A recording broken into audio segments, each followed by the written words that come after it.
Hello, thank you for joining this fourth and last installment of the Head-to-Head. We're covering the last week of the season, Paris, and we're going to talk about Givenchy. I'm Mimma Viglezio.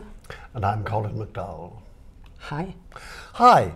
How are you? So I'm very well indeed. Just back from Paris? Yes, had a very invigorating time, I must say. It was very interesting. And of course the food is always fabulous. You said the same thing about Milan. Well, I mean, I live in the wrong city, really. Yeah. You know, because you can eat everything food's okay here, but it's you can eat everything in London. It's not a spiritual experience, shall we say.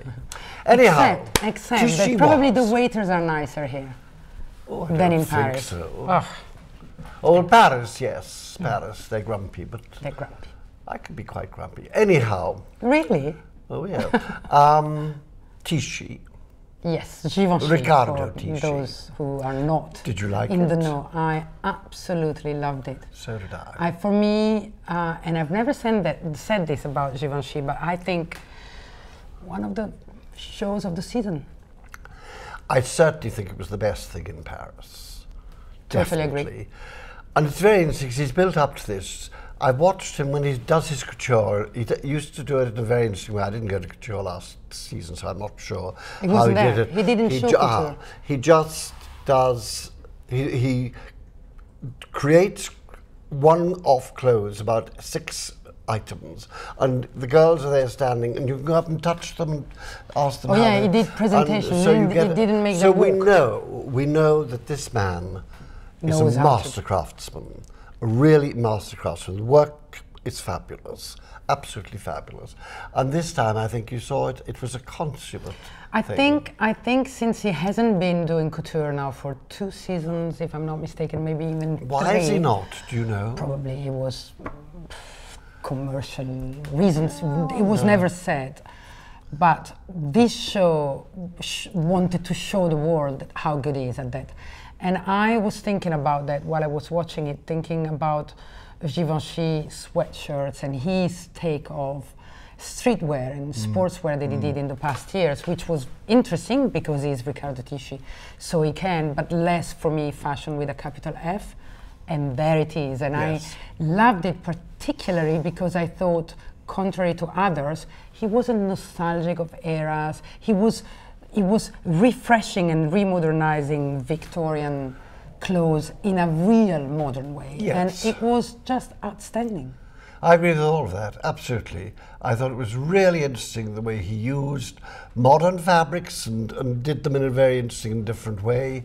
And I particularly liked the way he used black with odd flashes of colour.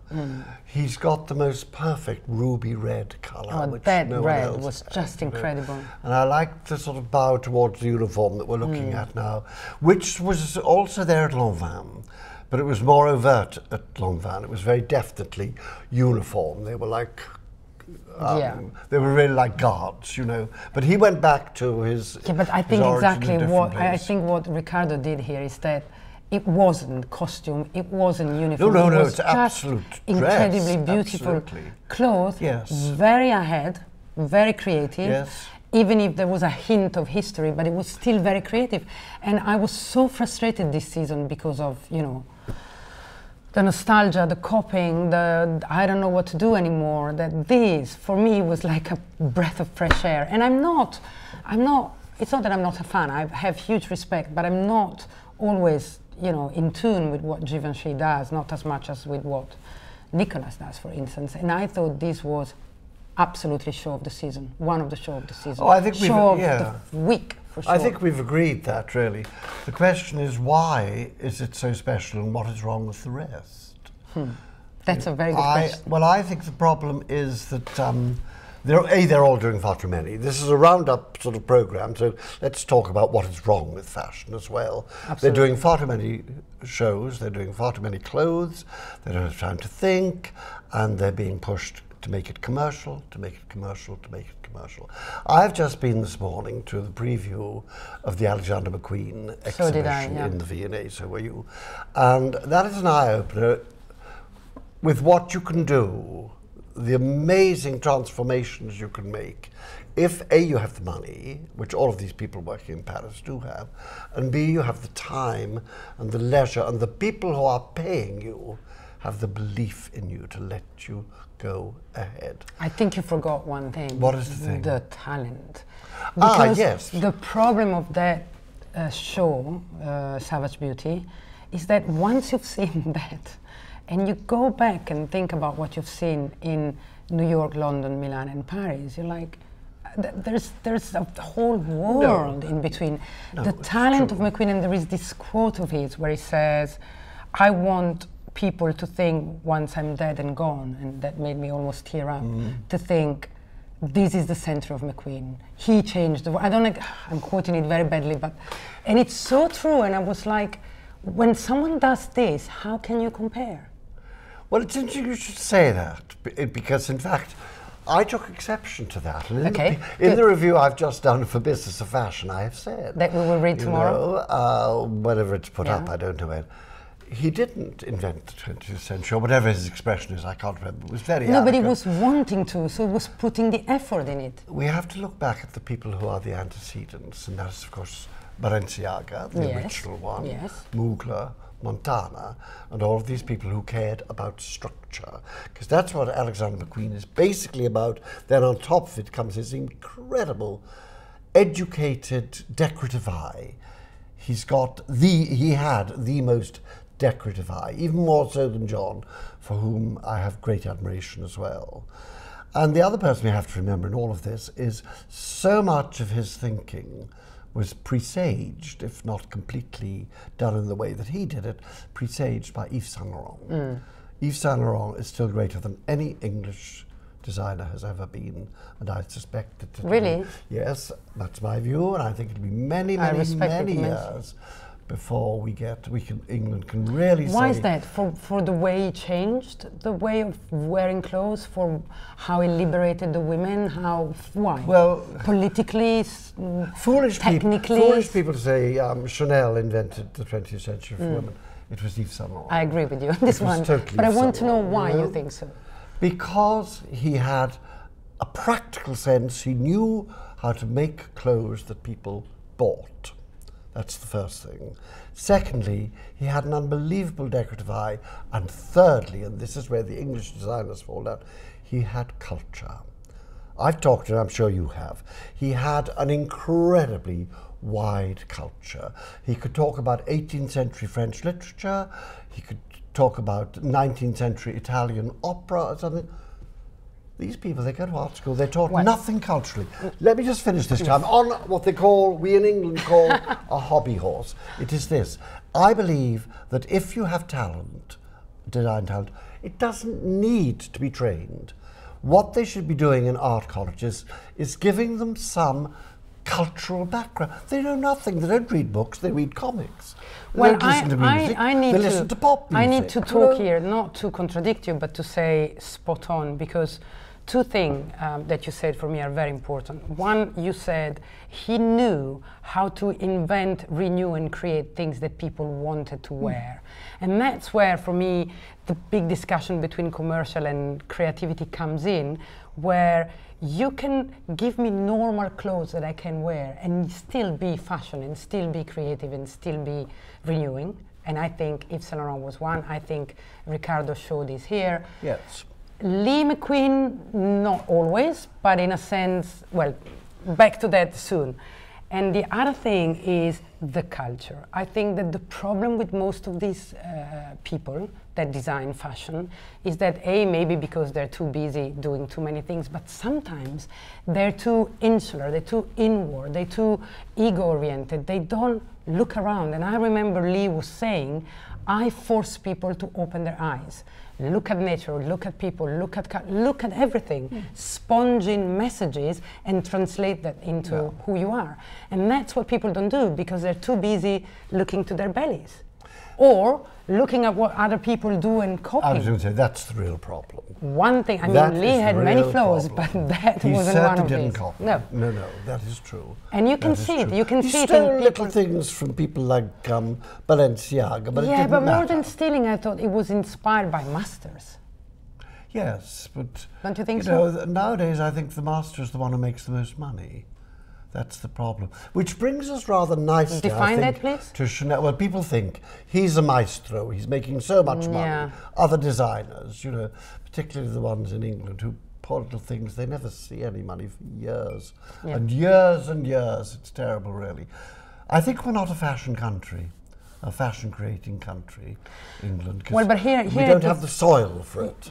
Well, it's also about I have to finish one sentence. Okay, finish. It's also about the conglomerates. I mean, when you are an independent, doing well, but an independent and fighting against the big French conglomerates or the big Italians as Armani, where the sky is the limit, it's very difficult to stand out. So it's not that they don't have it's not always that they don't have the talent, but it's also very difficult to mark your presence. It's a decision in a sense. It's a moral decision. Do you either want to earn a lot of money and be adored by editors, which is particularly true in France? The editors have enormous influence. McQueen wasn't making a lot of money at the time. No. He had to die for the company to become really successful. No, you're interrupting me and not letting me say what I want to say, which is in fact that you have to. You've made me lose my track of what I was saying now, but you need to set off with a vision, and the vision must not be a big bank balance, nor must it be seeing your pictures in magazines, because magazines now are totally debased. We all know this, everyone knows this, if you buy 3 pages of advertising, you've got to have a quid pro quo in the actual editorial thing. So young designers, young English designers, they can't buy. Are hardly ever seen in magazines.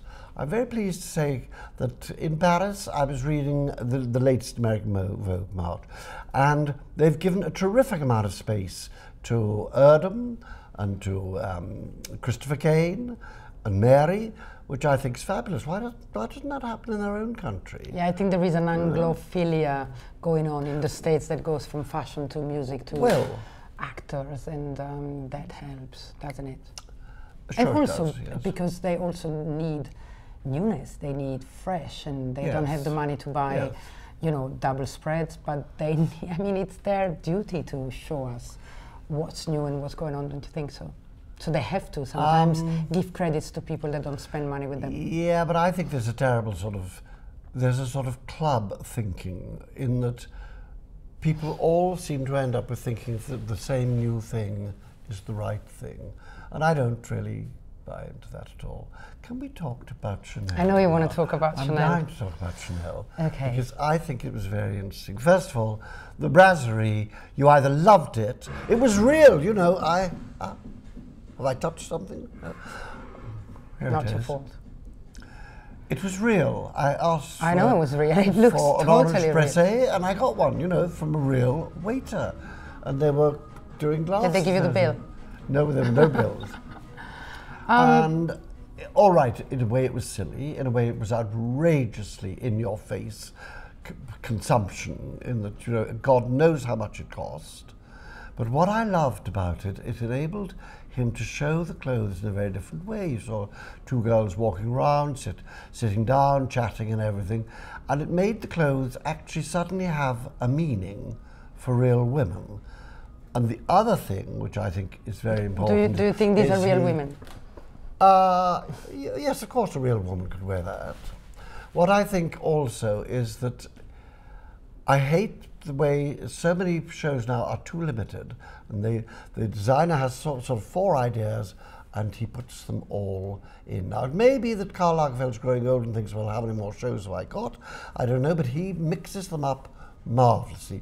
So it's a bit like looking at a fashion magazine, or it's a bit like going into a shop, and they all had their individual sort of look, It wasn't all the same. All right, he said it's 2 or 3 more or less with the same principle behind them, and then something completely different. And I thought he used wool, and I thought he used tweeds and things brilliantly this time. I've often thought, when I've been watching a Karl show, that Coco would be spinning in her grave with anger. But this, I think she would love, because she would see it had style, it wasn't too frightening, and it would sell. And of course, her whole reason for making clothes was to sell. Well, my problem with this is not this particular show, it's not the brasserie, it's not that particular fashion, because I get what you say and I hear it. My problem with this is that there's no limit. I mean, he's doing this now 3 times a year, because he's putting up a huge pre-season show as well. It's creating a sort of competition with everybody else on how to produce the show. The shows become little film that lasts 12 minutes, and it takes away the attention from the actual fashion. And plus, I mean, Carl has what, 100 looks? There's a huge amount of looks. I mean, I thought you were referring to his age there. I wouldn't say that, but we're not far. Anyway, 100 and whatever looks. Whatever. And so you can't even exactly, it's like abundance. It's more for me the glorification, is that an English word? Yes. Glorification of abundance. And I'm not a moralist, but I feel a little bit offended Well, here. I think that there's a strong case for saying, You know, not abundance, but the supermarket, and then the gallery, and then the street manifestation, whatever you call it, and now the brasserie, and everybody feels left behind. And so then Dior has to do this, and then Vuitton has to do that, and then whoever else has to do that, and it's just fashion shows. Well, I think it's taken the show onto a different level. Instead of having serried ranks of girls coming down looking bored and stupid because they're never allowed to smile or do anything. Oh, I must say, do you remember Apart from Stella's do you remember one, a woman called Pat Cleveland, who was one of the great models in the 70s? Her daughter. I'm a bit younger than you think. Her daughter is modelling now. She was in I don't know Milan. She was fabulous. I heard the name, but I but just I think, don't you see, this is a mise en scène, isn't it? You know, you can imagine a woman like that walking into some smart little absolutely, and she's brasserie very chic, and she's having very a little beautiful. black coffee. But, so they're people. They're real. You feel this is a reality. It's not thin girls. Very thin girls, and some of the girls, I don't know what's happened to models. It's unfair competition. Not everybody can afford that, and so if that becomes the standard, what will the small and the new one do? No, if everyone can't afford it, it won't become the standard. It only becomes the standard when everyone can do it. Competition isn't unfair. Otherwise, we'd still have Model T Fords. Yeah, but you just said that walking up and down a catwalk is boring. Very boring. Yeah, but they don't have to do that. You don't have to have much money to say, walk that way, turn around, smile, say hello to someone, I agree about wave the smiling. to someone, I or agree. whatever. I agree about that, and not looking but upset. You are looking at all the marvellous ways he's using tweed. I do think this is another interesting thing which pleases me a lot, because I consult for the wool board. It was very wool. Very wool. This both in Milan and Paris. I thought Stella McCartney's wools were great. Yeah, it was one of the best shows. Absolutely. But I'm very biased with Stella, so I never know if I'm right. But I absolutely love it. No. I think that it was the best thing she's done. She's more and more self-assured on the woman she wants to dress. Yes, and she doesn't need to build a brasserie to convince me. Well, sorry, Colin. No, you either have a sense of theatre or you don't. I do have a sense of theatre.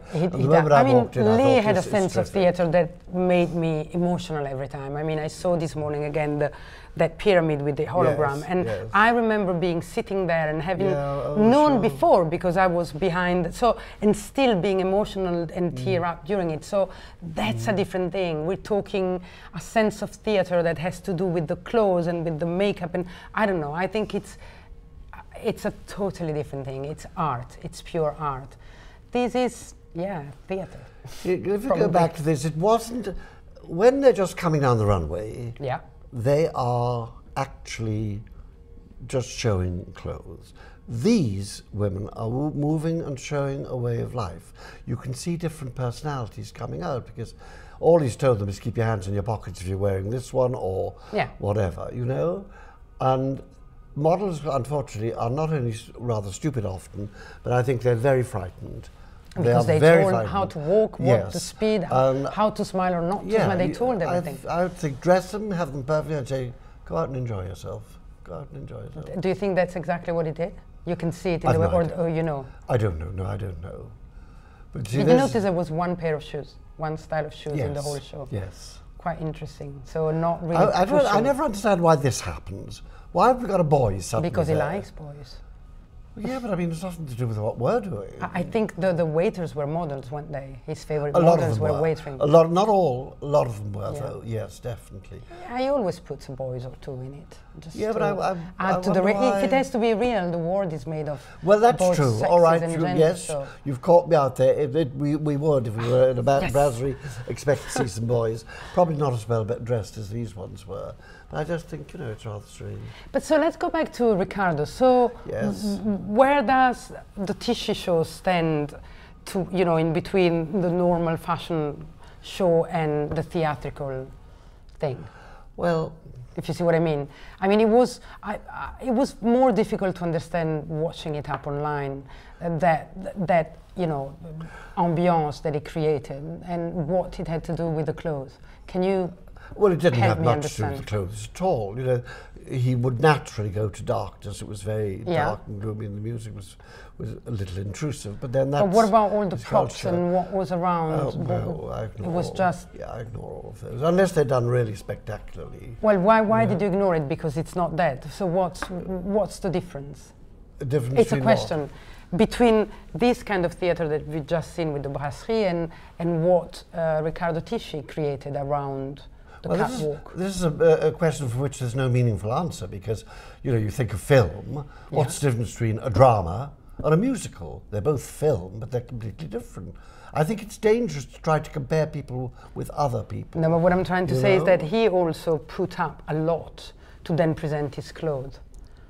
You know, this is not like Stella walking up and down a catwalk in l'Opéra Garnier. You know, there's something going on there, or Louis Vuitton. But we were not really aware of it. Oh, really? No. So it wasn't that obvious? No, it wasn't obvious at all. The most extraordinary thing were the faces when they first came down. I totally agree. It was so good. That was a great shock, and then it became exciting, and because it was subtle, paradoxically speaking, because it was really heavy, but it was.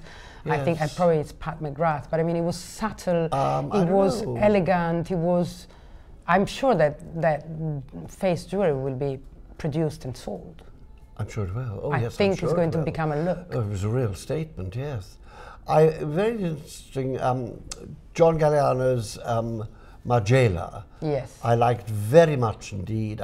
It had huge energy, and it had what he'd done in the past, but transformed in a different way.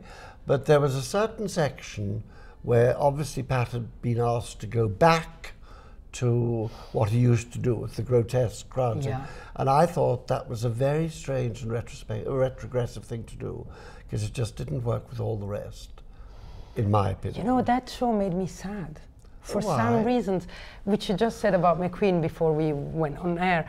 It made me sad because of that. I felt there was that theatrical side of the past that wasn't relevant anymore, and I just couldn't get over it, and I couldn't even look at the clothes. There was something in that show that instinctively made me sad. Oh, how interesting. What I thought was really amazing, and I've been to thousands of shows, I've never known the pen with all the photographers in shout as if they were on a football. Why did they? What was they going wanted on? him to come out. And for some reason he didn't come out. I suspect it's because he knew that Margiela didn't. He thought, well, I would do what, but I don't know what. Who knows what's in his head. And what do you think about that? He had a standing ovation, that was fine. Then we all sort of petered off, you know. And then the photographers started going, did they? Just as if they were in a football stadium.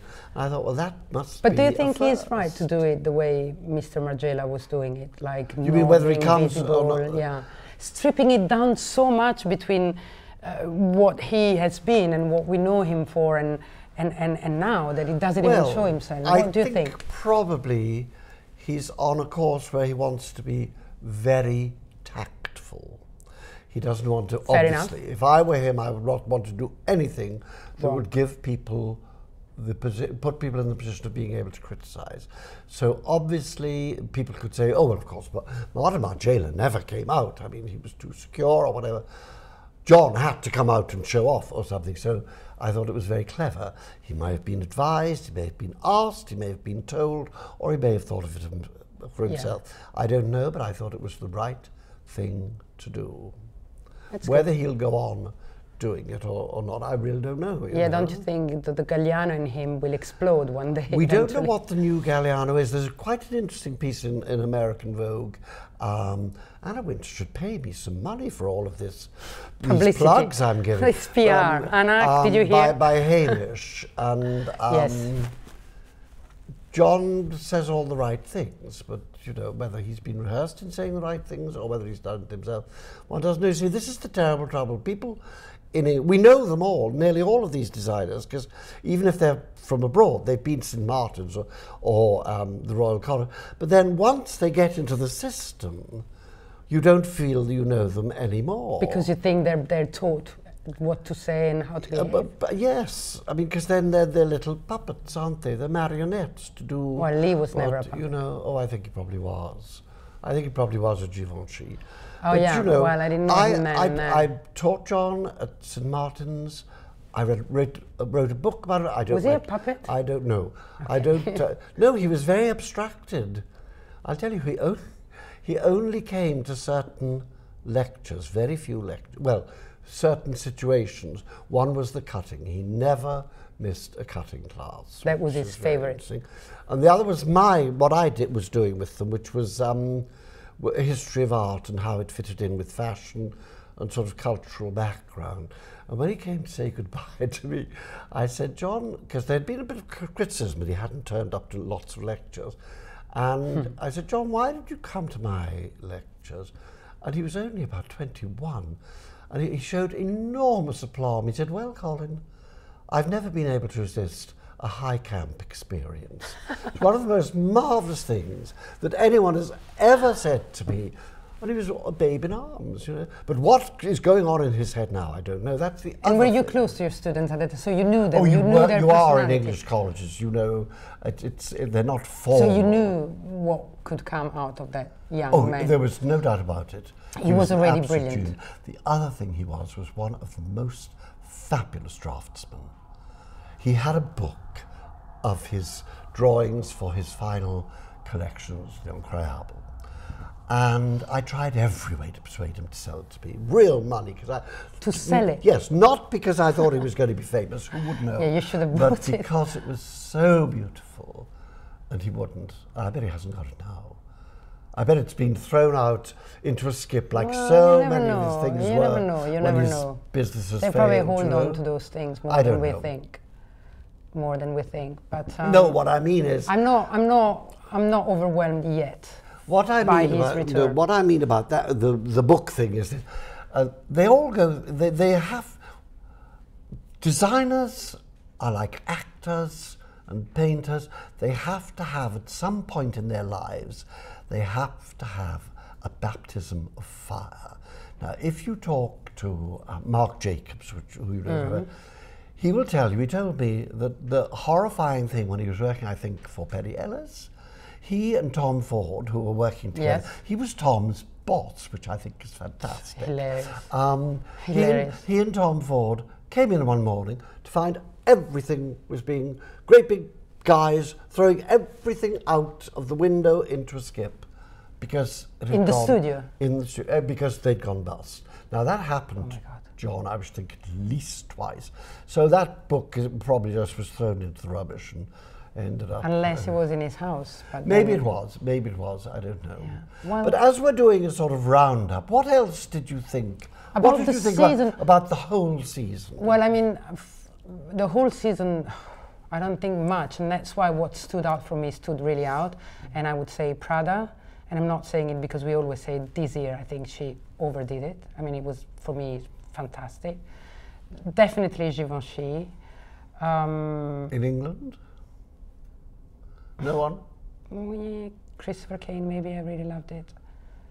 I don't even remember. There's so I much. thought the cleverest was Adam. But I Yeah, would it say was a that good because show, he won but my fashion fringe competition. I'm Okay.